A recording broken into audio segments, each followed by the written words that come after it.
હું શું મુકેશ ઉગ્રજાન. આજે આપણે એક ખાસ રિયલ સ્ટોરી સાથે આવી ગયા છીએ અને આ એકદમ સાચી ઘટના છે અને હમણાંની જ આ 1 વર્ષ પહેલાની જ આ ઘટના છે. તો એટલા માટે હું આ તમારી સાથે રિવીલ કરવા માંગુ છું.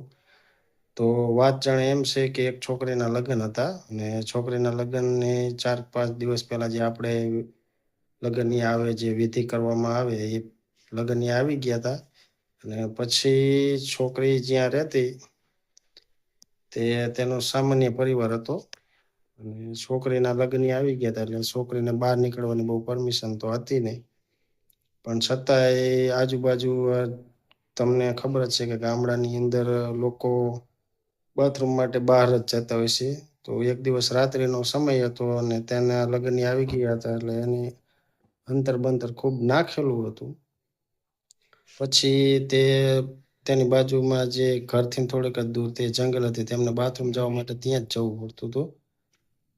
પછી તે છોકરી ગઈ, સાથે એક બીજી પણ છોકરી ગઈ અને બંને બાથરૂમ જઈ અને જંગલમાંથી પરત આવતી રહી. ત્યારબાદ એની સાથે ઘટના ઘટવા માંડી કે રાત્રિના સમયે સુવા ગઈ પણ તે સુઈ ન શકી, કેમ કે કોઈક છોકરી જે મોટા ચૂરડા પહેરેલા હોય એવી છોકરી તેની બાજુમાં આવીને સુઈ જાય. તેની પાસે એવા બહુ ડરામણા સપના આવવા લાગ્યા. પણ એમ કરતા કરતા લગ્નનો દિવસ આવી ગયો. જાન પરણવા આવી.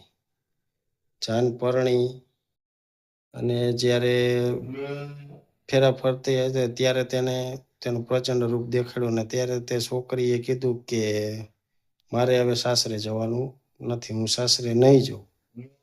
પણ બધાના ફેમિલીના ફોર્સથી તેને કીધું કે હવે તારે તો લગ્ન થઈ ગયા, તારે સાસરે તો જવું જ પડે ને. પણ છોકરીને જ્યારે તેને લઈ જવામાં આવી કે ચાલ તું સાસરે જા, પછી છોકરી બહુ રડવા લાગી. એટલે લોકોને એવું થયું કે આ છોકરી પરિવારથી જુદી પડે છે એટલે આટલું બધું રડે છે. પણ હકીકતમાં તો એવું નહોતું. હકીકતની કહાની પછી હું તમને કહું સાચી શું કહાની હતી, શું ઘટના બની હતી. પછી છોકરી સાસરે જતી રહી. જ્યાં સાસરે ગઈ